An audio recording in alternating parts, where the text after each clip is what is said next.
Bismillahirrahmanirrahim. Assalamualaikum dan selamat sejahtera pada admin SPDPR daerah Kulai. Okey, jadi saya akan tunjukkan cara-cara untuk proses menjana kehadiran murid. Okey, yang perlu kita buat pada 27 Ogos ini. Okey, jadi seperti biasa, login dulu sebagai admin sistem. ID admin. Okey, pergi ke menu utama yang kedua iaitu sistem kehadiran murid di DPR. Okey, klik pada proses data, jana pelibatan murid, tarikh pelaksanaan bermula dari 1 Ogos, tekankan dari 1/8/2021, pastikan betul, sehingga 27 hari bulan 8. Okey, penjanaan di peringkat sekolah. Selaraslah untuk satu negeri Johor semua 27 hari bulan 8. Kemudian kita klik kepada jana. Okey, selepas klik jana akan keluarlah rekod murid yang menghadiri sesi PDPR. Setiap kelas, bilangan murid, bilangan sesi dan tempoh pelaksanaan yang kita dah pilih tadilah, iaitu dari 1 Ogos hingga 27 Ogos, dan tarikh janaan nanti 27 Ogos lah. Ini sebab contoh je, jadi ni kurang tepat lah. Selepas proses yang pertama, kita pergi pada proses yang kedua iaitu jana murid cicir. Kita tak boleh terus jana murid cicir dulu ya tuan-tuan. Kita kena jana pelibatan murid dahulu, yang pertama tadi, kemudian barulah kita jana murid cicir. Kerana menu jana murid cicir ni tidak ada tarikh. Jadi kita tak boleh nak pilih range tarikh dari bila sampai bila. Jadi dekat jana pelibatan tadi kita dah sorting tarikh. Jadi untuk cicir dia terus sahaja jana. Jadi terus tekan jana. Dekat sini tak ada keluar mana-mana kelas kerana sekolah ini tidak ada murid cicir. Jadi dia tak ada keluar lah. Kalau ada, maka dia akan keluar lah aliran tahun berapa ataupun tingkatan berapa, kelas mana, bilangan muridnya. Tempoh 1 hingga 27 hari bulan 8 dan tarikh janaan ialah 27 Ogos. Selesai proses yang kedua. Di sini bermaksud tuan-tuan telah pun selesai proses penjanaan kehadiran murid lah. Dan di paparan PPD dan JPN juga telah ada nama sekolah cikgu yang telah selesai membuat penjanaan. Seterusnya di peringkat sekolah, data untuk di peringkat sekolah ialah ekspor data ikut dan ekspor data cicir. Yang ini ialah untuk keperluan sekolah. Untuk melihat senarai nama murid dan kelas mana yang ikut dan yang cicir. Sebab dalam sistem ni dia tak tunjuk, dia hanya tunjuk kelas dan bilangan. Kalau tuan-tuan nak tengok senarai nama muridnya, jadi perlu tekan ekspor data ikut ni. Kalau ekspor data ikut maksudnya murid yang hadir lah. Dan tekan OK. Yang ni saya cancel dulu. Untuk ekspor data cicir ialah kita nak lihat senarai nama murid yang cicir. Tekan OK. Nanti dia akan download file Excel.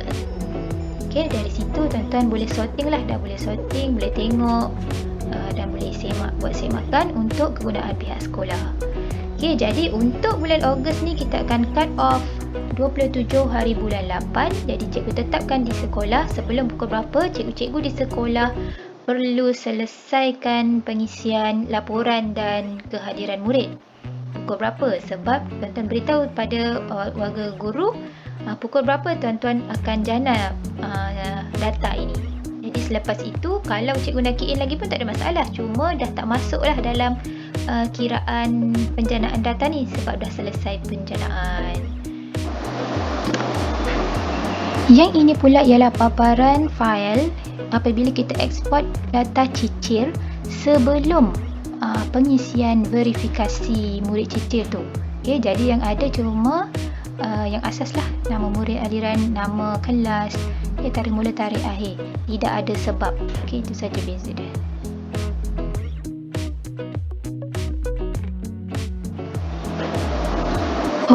Selepas sekolah siap menjana kehadiran murid, kami di pihak PPD akan membuat verifikasi dan pengesahan. Iaitu macam ni lah. Iaitu kami akan lihat data murid cicir. Kemudian akan buat pengesahan macam ni contohnya.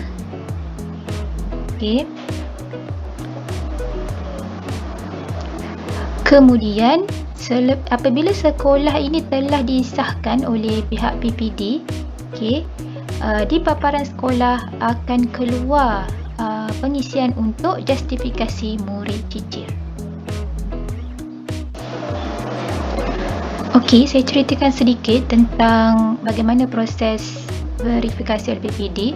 Apabila ada sekolah yang bilang murid cicirnya terlalu ramai macam ni, agak meragukan, kami akan hubungi sekolah tersebut untuk pengesahan sama ada memang ini ke jumlahnya ataupun ada kesilapan pengisian.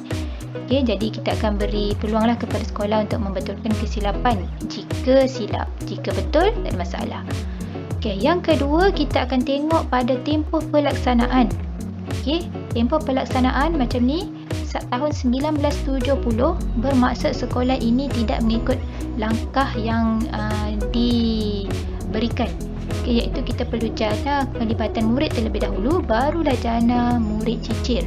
Berlaku tahun 1970 ni kerana terus saja jana murid cicir. Jadi dia tak ada tarikh kan di situ. Dia ambil dari tahun 1970. Ini pun kami akan hubungi. Dan yang ketiga, tarikh jana. Kita akan pastikan tarikh jana ialah 27 Ogos. Iaitu hari ini seperti yang telah diberitahu, dimaklumkan. Jadi yang tarikh-tarikh lain ni 26, 25, 24 ini adalah percubaan di pihak sekolah, tak mengapa, tak ada masalah. Tetapi pada hari ini mesti tarikh 27 Ogos. Tarikh yang terakhir untuk jana ialah 27 Ogos. Jadi bagi sekolah yang tidak dipaparkan tarikh 27 Ogos pun akan dihubungi untuk membuat penjanaan yang terkini.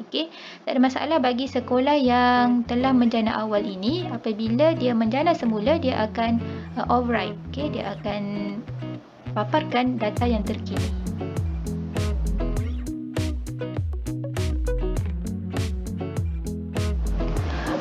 Selepas PPD selesai membuat verifikasi dan pengesahan, kami akan maklumkan bila dah selesai itu kita akan maklumkan. Jadi langkah seterusnya oleh pihak sekolah atau admin SPDPR ialah pergi ke menu utama yang ketiga, verifikasi murid cicir PDPR. Kita klik situ. Dia akan keluar macam ni. Dah boleh pilih tahun berapa dan nama kelas. Paparan ni takkan ada jika PPD belum selesai membuat pengesahan. Kemudian tekan daftar verifikasi. Akan keluar nama murid tahun 1 Al-Batani yang cicir ini. Dan ini ada sebabnya yang disediakan. Tinggal pilih saja, dan saya pasti pihak sekolah telah pun mengenal pasti murid-murid ini dan telah pun mengetahui sebab apa murid ini cicir.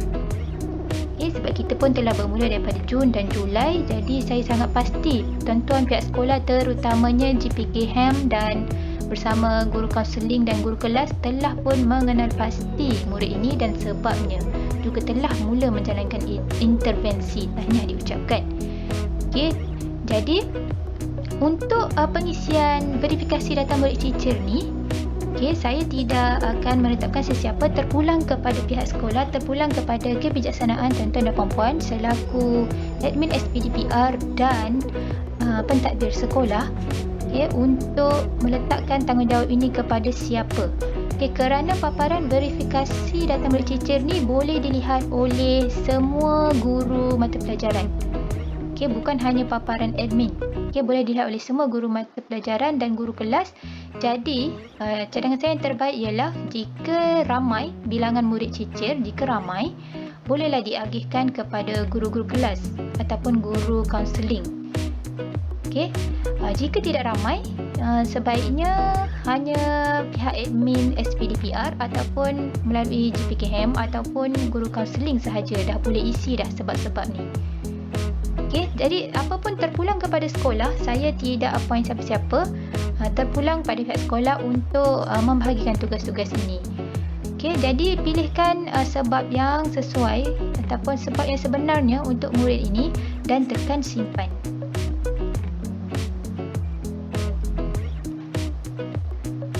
Okey, kemudian boleh juga nak lihat laporan verifikasi.